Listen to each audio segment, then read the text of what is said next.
a rescued kitten, growing a little strange around the edges. That's usually nothing. I'll admit, if someone told me the story cold, I'd have assumed it was just an awkward stray filling out weird, the way plenty of kittens do before they grow into themselves. I was wrong about that, and so was she.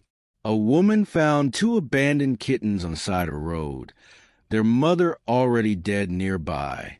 One of them wouldn't survive the week.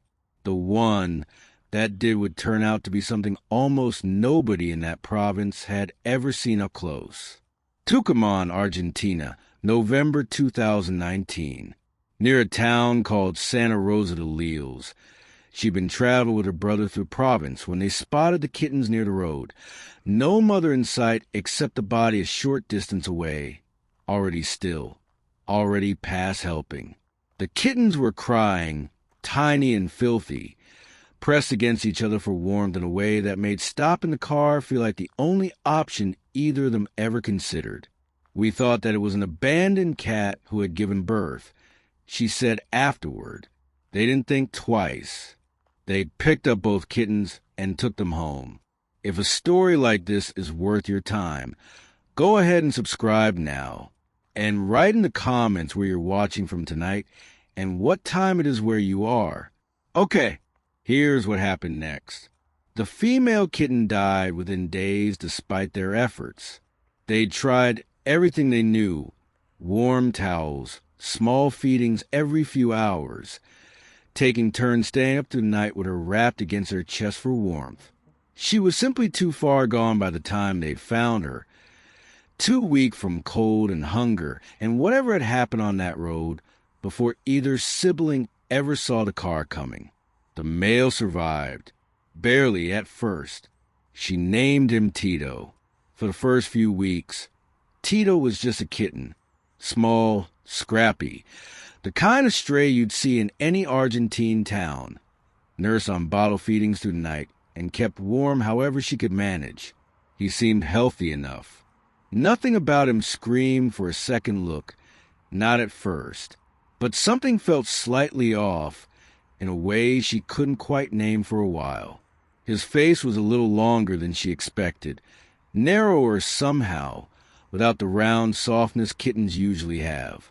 His ears sat differently too, short, low, rounded in a way that didn't quite match any breed she'd ever seen, more tucked against his skull than upright the way a cat's usually stand. His legs seemed built strange, out of proportion in a way that didn't match the tabby kittens she'd raised before. His body moved differently too, lower to the ground in some moments, almost slinking, then suddenly stretched out and fast in a way house cats rarely bother with unless something's actually chasing them. I don't know how many people, noticing these small details one at a time over a few weeks, would think anything beyond he's just a scrawny stray. Give him time to fill out. Most kittens do look a little strange before they grow into themselves properly. She brought him in for a routine checkup anyway, mostly just to make sure he was healthy after such a rough start, expecting nothing more than a clean bill of health and maybe some advice on kitten food. That's when the vet said something that changed everything. Then the sentence comes. Quiet, almost careless. The way people say things they haven't fully processed themselves yet. The vet didn't know what it was, but said it was not a normal cat. She recalled afterward and gave me the number of the reserve. Not a normal cat. 2 months in, and that's all anyone could say for certain. She remembers the exact silence that followed those words, standing there with a kitten she'd bottle-fed through 2 months of sleepless nights, suddenly turned into a question mark in her own arms.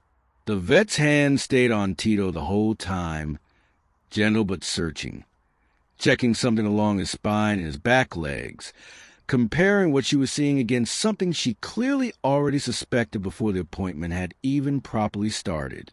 There was no dramatic gasp, no raised voice, just a quiet, careful uncertainty that somehow felt more unsettling than if the vet had simply said something was wrong. She sat with that uncertainty the whole drive to the reserve, Tito curled in a carrier on the passenger seat the same way he had every other trip to the vet, completely unaware that the next hour would decide which entire species he actually belonged to. Here's something worth understanding about jaguarundis, because it explains exactly what was happening with Tito the entire time.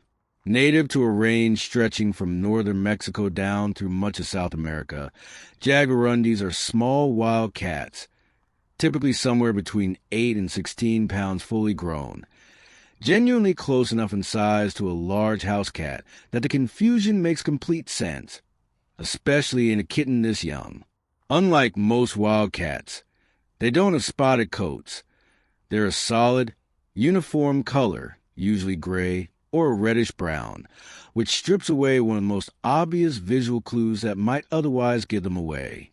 Their body shape, though, is where the real difference shows up: a long, low, almost weasel-like build, short legs, and a face that reads as slightly wrong to anyone who spent real time around domestic cats, even if they can't immediately explain why.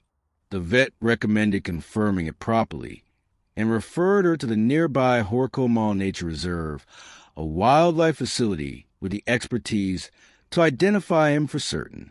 The confirmation came back exactly as suspected. Tito wasn't a house cat at all.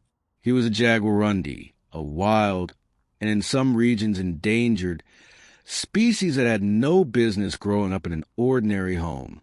I keep thinking about what that must have felt like, honestly.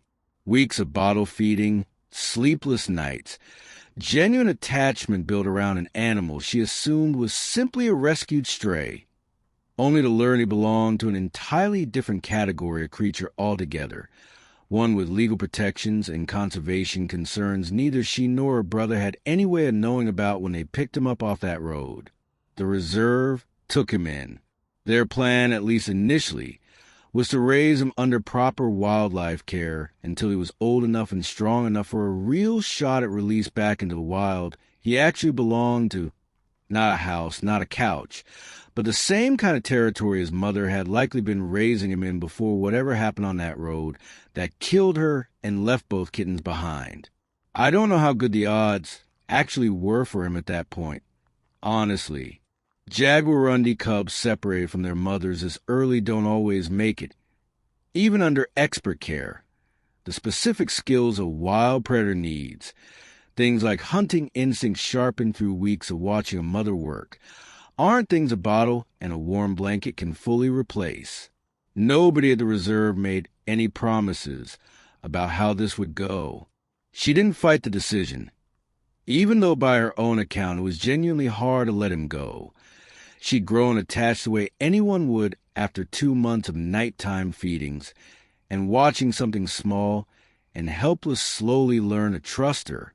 By every account afterward, she seemed to understand immediately that keeping him, however painful the separation felt in the moment, would have meant keeping a wild predator in a home built for something else entirely.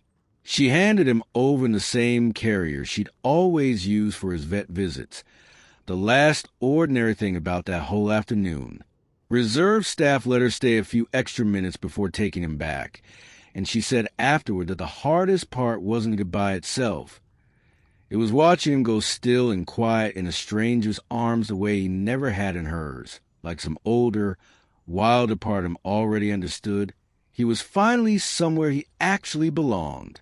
The story spread quickly once local outlets picked it up, then international ones shortly after. Headlines built almost entirely around the sheer improbability of it. People were fascinated by how close the mistake had come going unnoticed entirely. If Tito's features hadn't seemed even slightly off, if that routine checkup had been skipped the way so many people skipped them for a seemingly healthy kitten, he might have lived out an entire life indoors, a wild animal fully convinced, in whatever way animals convince themselves of anything, that a couch and a food bowl were simply how life worked. Jaguarundis remain difficult for most people to identify correctly even when looking directly at one, precisely because they don't fit the mental picture most people carry around for what a wild cat is supposed to look like. No rosettes, No obvious size difference from a house cat at a young age. Nothing that immediately screams danger or exoticism the way a tiger cub or a bobcat kitten might. Tito, as far as anyone following the story afterward could tell, adjusted well to reserve life. Space to actually move the way jaguarundis are built to move. A diet suited to an actual predator, instead of whatever a well-meaning household happens to have on hand. Whatever odds he'd started with.